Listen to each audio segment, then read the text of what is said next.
Bismillahirrahmanirrahim. Assalamualaikum warahmatullahi wabarakatuh, Ibu. Waalaikumsalam warahmatullahi wabarakatuh. Baik, Ibu, saya perkenalkan diri dulu, Ibu ya. Saya dengan Bidan Sylvia, mahasiswi dari Stikes Versi Mataram.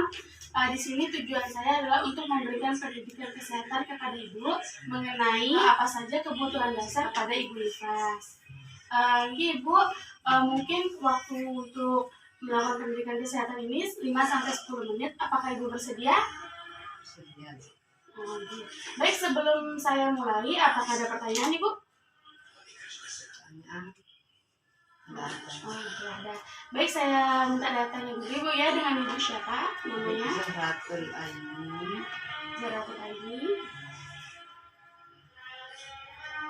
Alamatnya ini Ibu di mana? Sulantek Suladan. Ini anak keberapa, Ibu? Anak ketiga. Mungkin saya mulai saja, Ibu ya. Baik, Ibu, sebelumnya apakah Ibu pernah mendengar mengenai kebutuhan dasar pada Ibu Nifas? Atau ada yang pernah kasih tahu atau pernah dapat informasi? Oh, belum pernah, Ibu, sama sekali. Baik, Ibu, untuk mempermudah Ibu, di sini saya memiliki brosur untuk Ibu baca sembari saya menjelaskan, Ibu ya. Ini Ibu silahkan dipegang. Nah, saya jelaskan saja langsung ya, Ibu ya. Kebutuhan dasar pada Ibu Nifas itu adalah kebutuhan yang harus Ibu penuhi selama masa nifas, yaitu mulai dari 42 hari sampai 6 minggu. Ini sampai masa nifas itu terhenti. Tujuannya untuk apa sih harus dipenuhi kebutuhan dasar ini? Nah, tujuannya itu untuk menjaga kesehatan ibu dan bayi agar selama nifas ibu dan bayi dalam keadaan baik-baik saja. Seperti itu, Ibu ya. Baik, Ibu. Lalu kebutuhan Ibu Nifas apa aja sih yang harus kita penuhi? Menurut Ibu apa aja sih yang harus kita penuhi? Seperti nutrisi, makanan, apalagi yang harus dipenuhi? Vitamin, ya betul, Bu. Ada lagi? Apa namanya? Ada tambah darah. Ini betul sekali. Terus makan yang bergizi, istirahat. Saya jelaskan satu-satu agar Ibu bisa lebih paham, Ibu ya. Ibu, yang pertama yang harus Ibu penuhi adalah kebutuhan nutrisi dan mineral. Nah, kebutuhan apa aja sih yang harus Ibu penuhi? Yang pertama, Ibu harus memakan makanan dengan gizi seimbang. Terutama Ibu harus memenuhi karbohidrat, protein. Karbohidrat itu seperti ada pada nasi, jagung, atau roti, itu bisa Ibu penuhi dari situ. Untuk proteinnya, Ibu bisa makan yang murah-murah saja seperti ikan atau telur, itu harus dipenuhi, Bu ya. Seperti yang Ibu katakan tadi, meminum tablet tambah darah. Nah, juga Ibu harus rajin minum air putih, minum air mineral. Setelah Ibu menyusui itu harus ya Ibu minum air. Kenapa sih harus dipenuhi? Itu untuk demi produksi ya ASI Ibu. Nah, kalau Ibu makan yang sehat, otomatis yang diberikan kepada bayi Ibu sehat, produksi ASInya juga sehat. Kalau misalnya Ibu jarang makan, pasti produksi ASInya sedikit kan. Nah, apa yang mau diberikan kepada anaknya? Nah, ini Ibu harus menjaga makanan untuk menjaga produksi ASI Ibu untuk bayi Ibu juga. Baik, setelah Ibu tadi sudah menjelaskan kebutuhan nutrisi dan mineral, yang kedua harus Ibu penuhi adalah kebutuhan kebersihan. Ganti pembalutnya berapa kali sehari, Ibu? 3 kali. Baik Ibu ya. Ya harus ganti pembalut rajin-rajin. Minimal untuk menjaga kebersihan Ibu adalah mengganti pembalut minimal 2 kali. Tapi kalau lebih itu lebih baik. Kalau lebih baik lagi, Ibu setiap Ibu kencing, Ibu ganti pembalutnya agar lebih bersih dan menjaga kelembapan daerah wanita Ibu. Nah, selanjutnya juga Ibu bisa rajin ganti baju setelah Ibu kemana atau pergi dari luar atau sebelum memegang bayinya, ganti baju biar anak bayinya dalam keadaan sehat, tidak terkena iritasi atau apa. Ibu kan dari luar nggak tahu dari mana-mana kan, bawa takutnya buat bayinya. Nah, itu Bu ya, kebutuhan kebersihan itu sangat penting bagi kesehatan ibu dan bayinya juga. Selanjutnya ada ambulasi. Ibu tahu nggak ambulasi atau pernah dengar sebelumnya mengenai ambulasi? Belum pernah, Ibu ya. Ambulasi itu aktivitas yang membantu untuk peredaran darah supaya darah ibu nggak beku. Seperti misalnya setelah ibu melahirkan itu ibu pasti dibantu oleh bidan atau perawat untuk duduk kan, atau miring ke kanan atau miring ke kiri. Nah, itu ambulasi untuk di rumah sakit saat ibu selesai melahirkan. Nah, untuk di rumah seperti apa sih ambulasi yang bisa ibu lakukan? Ambulasi yang seperti bisa ibu lakukan yang penting itu seperti jalan-jalan, itu untuk biar darah ibu nggak beku ya, jalan-jalan minimal 10 10 sampai 15 menit lah. Terus duduk, berdiri, itu kan tuh untuk supaya darah ibu lancar. Kalau ibu rajin jalan itu kan lancar seperti itu ibu ya. Baik ibu, selanjutnya adanya kebutuhan seksualitas itu pasti kan dalam suami istri pasti akan ada hubungan seksualitas itu bu ya. Tapi untuk lebih baiknya ditahan dulu ibu ya sampai luar jahitannya benar-benar pulih dan genap 42 hari atau 6 minggu itu lebih baik setelah selesai masa nifas itu lebih baiknya ibu ya untuk kesehatan ibu juga dan suami bisa diberi pengertian dulu kepada pasangannya.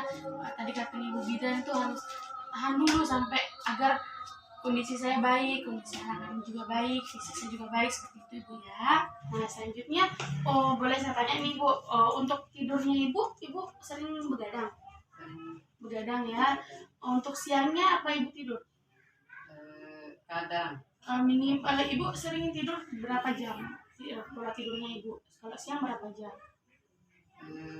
kalau siang itu 2 jam. Oh 2 jam nih ibu ya. Kalau malam dapat tidur berapa jam? Tidurnya kalau malam begadang paling sejam, bangun lagi. Oh iya saya Tidur, begadang iya. ya. Nah pada masa ibu nifas ini, pada masa ibu masih nifas ini, ibu harus menjaga istirahat ibu. Nah, misalnya seperti kalau bayinya udah tidur, ibu bisa tidur minimalnya ibu ya. Kalau masa nifas ini minimalnya pada malam hari ibu bisa tidur 8 jam, pada siang hari 1 jam. Misalnya pada malam hari seperti tadi kalau bayinya udah tidur, ibu bisa tidur. Tapi kalau bayinya bangun, ya bangun dulu, rawat dulu bayinya.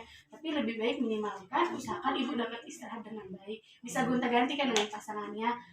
Misalnya minta suaminya saya tidur dulu, istirahat dulu. Itu untuk menjaga imun ibu dan daya tahan tubuh ibu. Seperti itu ibu ya. Kalau ibu kan juga harus menjaga kesehatan fisik ibu, kesehatan jasmani dan rohani ibu untuk merawat anaknya. Kalau ibu sakit nanti siapa yang merawat anaknya? Jadi ibu harus menjaga ibu ya. Mungkin sangat sibuk menjadi ibu di masa nifas ini, namun ibu juga harus memperdulikan tentang kesehatan ibu. Siapa yang akan merawat anak ibu nanti kalau ibu sakit? Seperti itu bu ya. Baik ibu, selanjutnya ibu yang harus ibu penuhi adalah kebutuhan yaitu senam nifas. Ibu sudah pernah mendengar senam nifas sebelumnya? Belum pernah.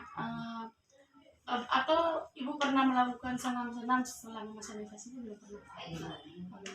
Nah di sini ibu bisa melakukan senam nifas. Nah senam nifas ini untuk apa sih? Itu untuk mengembalikan untuk tubuh ibu seperti sebelum hamil, mengencangkan otot vagina ibu, terus juga mempercepat penyembuhan jalan lahir ibu, mengurangi bengkak seperti itu ibu ya. Gimana sih senam nifas itu? Nah seperti yang ada di gambar ini kan ibu. Nah seperti ini namanya senam nifas. Ini tidur terlentang, tangan diangkat, terus naik turun 5-10 menit. Itu juga buat kebaikan ibu ya ibu ya. Nah seperti ini ibu senam nifas. Tapi kan nih kalau belum ibu paham, saya kan bisa ibu lihat nih di YouTube cara senam nifas, ikutin senam nifas, atau mungkin ada temen yang mengajak senam bareng, bisa sama-sama ibu nifas ibu ya. Nah seperti itu ibu, kebutuhan dasar pada masa nifas. Sudah bisa dipahami apa yang saya jelaskan tadi? Nah sekarang apa sih yang dapat ibu pahami dari yang tadi penjelasan saya? Apa aja sih yang harus dibutuhkan? Kebersihan, Ya betul. Seksualitas ya. Kebutuhan nutrisi dan cairan. Seperti itu. Kebutuhan ya. Terus kebutuhan BAB, BAK, seperti itu ya, harus Ya. dipenuhi ibu ya mulai dari sekarang. Sekarang kan sudah tahu harus dipenuhi. Nah mungkin hanya itu. Apakah ada pertanyaan ibu? Ya. Silakan ibu kalau ada pertanyaan. Bagaimana pemberian ASI yang baik? Untuk pemberian ASI yang baik. Untuk pemberian ASI yang baik, ibu itu bisa memberikan ASI. Misalnya kan pada putih ibu kan ada di bagian kan hitam, itu disebut dengan areola ibu. Areola itu bagian putih, misalnya kan hitam-hitam. Nah usahakan mulut bayi itu mencakup atau ya semuanya biar ASI yang keluar itu lancar. Ya kalau di putihnya saja itu tidak menjamin untuk keluarnya ASI ibu. Kita usahakan mulut bayi itu menutupi sekitaran areola atau yang bagian hitam tadi itu bu ya. Usahakan juga saat bayi saat ibu memberikan ASI atau saat bayi minum, usahakan bayi itu nempel sama perutnya ibu biar dia tuh merasa dekat sama ibu.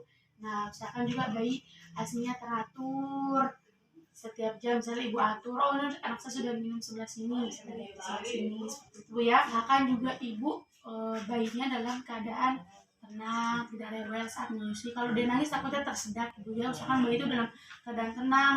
Ibu juga saat memberikan ASI tidak nyeri, tidak sakit gitu Bu. Seperti itu Bu ya, pemberian ASI yang baik.